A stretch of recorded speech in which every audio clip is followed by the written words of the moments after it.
MMA Oddsbreaker Fight Breakdown Show. That's Nick Kalikas. I'm Trigg. This week we're talking about UFC Fight Night 76. I know, unless you've been paying attention to the news, it is originally supposed to be Poirier versus Duffy. Duffy got hurt last minute, is pulled out, and then that forces Paddy Holohan and Louis Samaka to get moved up to the main event. But before that happened, we actually lost Stipe pulled out on us. Stipe pulled out on us. He got hurt. Hurt his what happened to him? Did he get? It was an undisclosed injury, but yeah, I guess supposedly it's nothing severe. But yeah, he got injured and had to pull out as well. So the two fights I was most interested to see on the card are no longer on the card. The card goes from originally 10 fights, now it's down to 9 fights. No, originally 11 fights, and now it's down to 9 fights. Obviously, the preliminary card can be seen on Fight Pass starting at 12:45 p.m. on Eastern Standard Time, and the main event starts at 4 p.m. also on Fight Pass. But still, it's one of those deals where, all right, I get it. They're great fights. The main event's going to be a great fight. The co-main event's going to be a great fight, but the star power is gone. Yeah, it definitely has that kind of feel. I mean, not the typical headliner that we're used to seeing. Although, like you just said, I mean, both fights will be competitive. They will be good, especially for the diehard fans. I mean, they'll enjoy those two fights as well. But I mean, for the typical fan that's looking for that kind of star power feel, or somebody that to headline the card that's kind of a household name in the sport, yeah, that doesn't have it here. Now, Nick, I have a kind of an offside question for you, and this question is not indicative of this card or any of the athletes that were attached to this card. But I'm talking from a betting standpoint. So I go in and I bet, and I lose on that fight. Okay, whoever wins wins, whoever loses loses. I bet the loser, and I lose the money. But then it comes out later he fails a drug test, and then or his opponent fails a drug test. His opponent now has been removed from the fight, and he becomes a winner. What happens to that money for me if I bet originally and lost, but now he actually wins later? Like it could be 6 months, 7 months before they make a decision. What happens to that? Actually, nothing. It's the decision on that night is what stands. It doesn't matter if it gets overturned. So whatever is announced, that's how the sports books grade the fight result, and they've been consistent with that rule from the beginning. So I mean, sometimes it works for them, sometimes it works against them, just like the players. Sometimes it works for you, sometimes it works against you. But unfortunately, I mean, I've been burned on it before in the past as well. They overturn something to a no contest, and you don't get refunded your wager at all. So it is that result of the official. When Buffer basically announces the result, that's the official result, is what it boils down to. And the reason why I asked is because we have some upcoming cards that you and I will be covering here in the next couple of weeks. That literally I could be picking the guy that's going to lose, but I'm pretty sure the guy on the other end is going to fail a drug test. And so it's going to be one of those situations where, like, I know I'm going to win at some point. I'm either going to win the fight. I'm going to win. I'm going to win in the press later. But if I on that night, from what you're telling me, on that night, if I lose the money, and that's just the end of it. Yeah, I mean, so you got to kind of throw that out of the equation. I mean, it's what happens during that fight. Yeah, I know what you're saying though.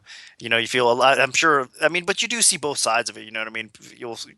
So it kind of balances itself out, evens itself out. We can go back to the John Jones Matt Hamill fight. Everyone was picking John Jones to win that fight very easily, and Hamill ends up winning it because John throws a 12-6 elbow. And it's like, well, really, it's a blemish on his record. He has a loss, but and it was a weird kind of elbow. Could have been called illegal. Could have not been called illegal. Could have, kind of went that kind of direction. But it's unfortunate, and that's just how it goes. So yeah, those are harsh, right? Yeah, I mean, those are definitely harsh losses. Difficult to deal with, but that's what we're here for right now. We're here for it now. Let's talk about the co-main event and the main event for UFC Fight Night 76. Let's get into it. Co-main event now is Reza Mahadi versus Norman Park. It was originally a swing bout. Everything's been shifted up one since Duffy and Poirier now is off. This one's got to be a tough fight to pick. It's going to be relatively close, I think, in my mind. But I got to give the edge to Park, one, because it's pretty close to his hometown.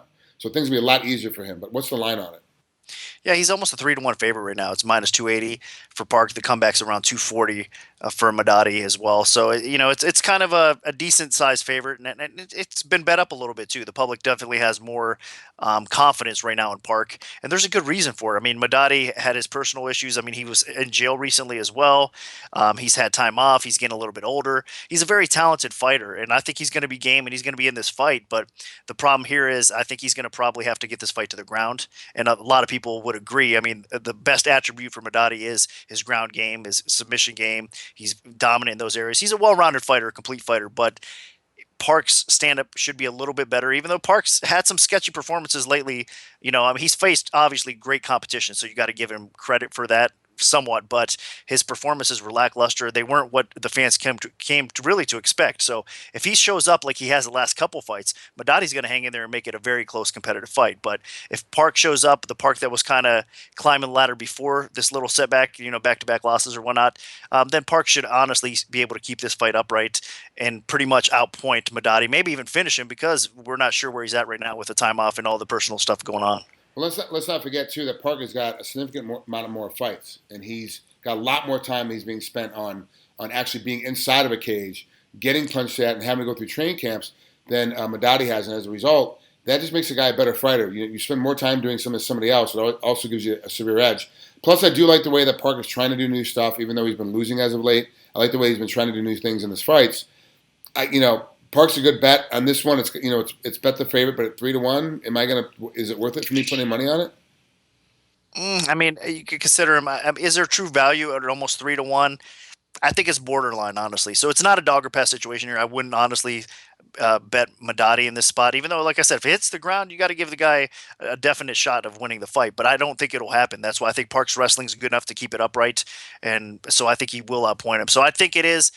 Possibly it's borderline value right now. So if those people that might want to throw Park in a parlay, I can understand it with everything behind it. But I don't know. I mean, I'd be a little bit cautious though too as well, because it's getting to that point where the value's almost gone. It did open a little bit lower, but with the public action coming in that way, now the value's about gone, I think.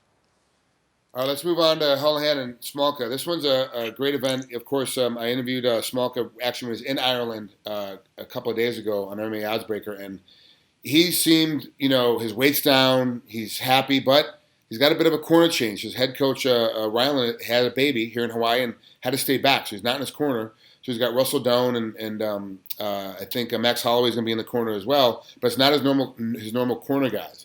For Smoke, you're referring to, right? Yeah, for Smoke. I'm sorry. All right. So it's been a little bit of a problem. When you have a certain rhythm, a certain pattern you're used to, and then all of a sudden now that same rhythm and pattern is not there. Originally, you're the co-main event. Now all of a sudden, boom, you're the main event. And being the main event, for sure, because I saw it happen on Instagram. UFC all of a sudden got him in his room in front of the Hawaiian flag. Hey, ladies and gentlemen, guess what? I'm now the main event of the fight. They're putting new press release out. Hey, on the main event, that means more press time, more things that you weren't scheduled for because it happened such a late notice. All of a sudden, it wasn't even like a week notice. Hey, by the way, this thing's going to happen.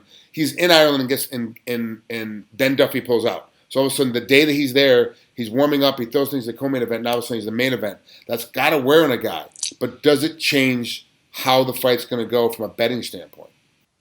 Well, it's been sitting at a pick 'em, honestly. I mean, the main event is, like you said, it's great. Even though it doesn't have that star power behind it, it's still a very competitive matchup, and it has a lot of title implications for the winner, definitely. So it's going to be a scrappy, competitive fight. I mean, the line's minus 120 right now for Smoko. The comeback is even money on Holohan. So, I mean, basically a pick 'em coin flip type of fight with a very slight lean towards Smoko. So in that aspect, it hasn't really changed. I mean, the betting action hasn't been any different. There's been steady two-way actions in most sports books as well, so it is going to be one of those fights.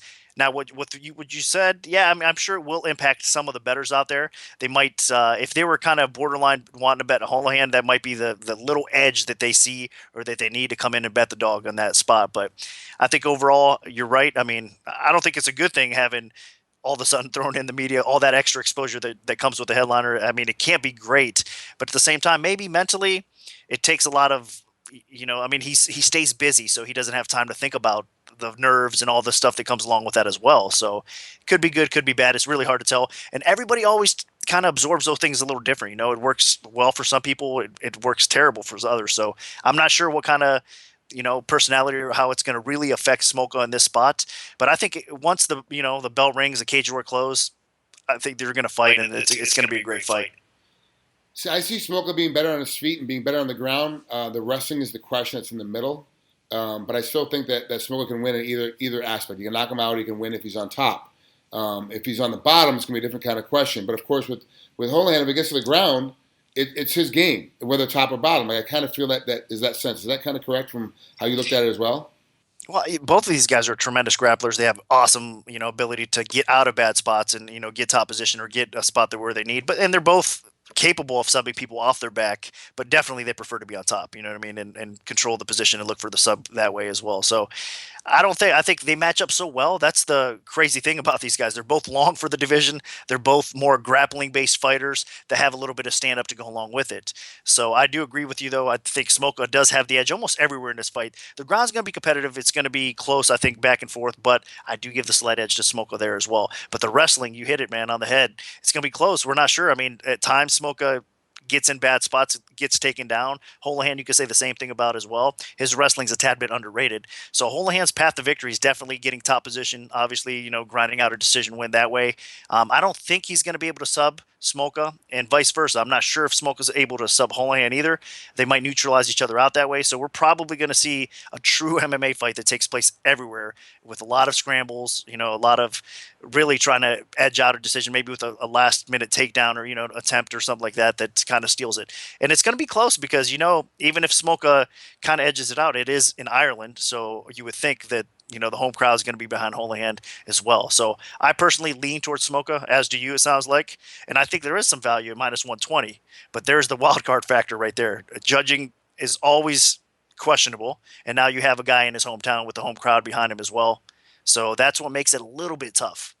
So who are you taking in this one? Final bet. Where are you going to put your money? I would go, if I had to bet this fight, I would bet probably Smoka. I would. I just think that he is a little bit better. So if the playing field's totally even, you got to go that way a little bit. So again, I'm a little bit more cautious though because it's in Ireland. All right, last question before we get out of here for the week. New Jersey is going to start trying to put their judges, like we just talked about the judging, in soundproof booths for them to watch the fight. When I judge, I tend to put earplugs in myself or try to keep the sound down as low as possible just so I can analyze the fight. Do you think putting judges inside soundproof booths is going to be a benefit for the fights, or is it going to hurt the fights? I don't. You know what? At this point, I don't think there's anything wrong with trying new things because the judging is just so bad. So hopefully it improves it. You know what I mean? If it can, I'm glad that they're trying something different. So it might help. I'm not sure, but that does have probably a tendency to sway things. Some listening to the crowd, and knowing who the fans want to win and all that stuff. Even if you're trying to stay neutral and stuff, I'm sure if it's a close fight, you might unintentionally even sway that way. You know what I mean? And then there's just judges that don't have a clue at all out there, so that are really bad. So yeah, I think that it will impact maybe positively on some of them, and that's not necessarily a bad thing. So I'm looking forward to it. Let's see what happens. I really don't know how it's going to go, but I know it can't be a bad thing. Here's my prediction. If this thing works in Jersey, what they're going to do is noise-canceling headsets is my guess. They're not going to put you in a booth. They're going to put you in noise-canceling headsets, and then it's going to be another advertising spot for the UFC to put Monster on something. That's what's going to end up happening. There's going to be a Monster headset, and we're going to see all three judges with Monster headsets on, and it's going to be another advertising opportunity for the UFC. If this thing works, that's what's going to happen. That's a good idea, actually. And now if they're listening out there, I think you probably sold them on it as well. So if it comes to fruition, then I'm taking 20%, just so everyone understands. Hey, that's fair. That's a great idea. All right. Thanks again, guys, for tuning in. It's the MMA Oddsbreaker Fight Breakdown Show. That's Nick Kalikas. I'm Frank Trigg, and we'll see you next week. Have a great time.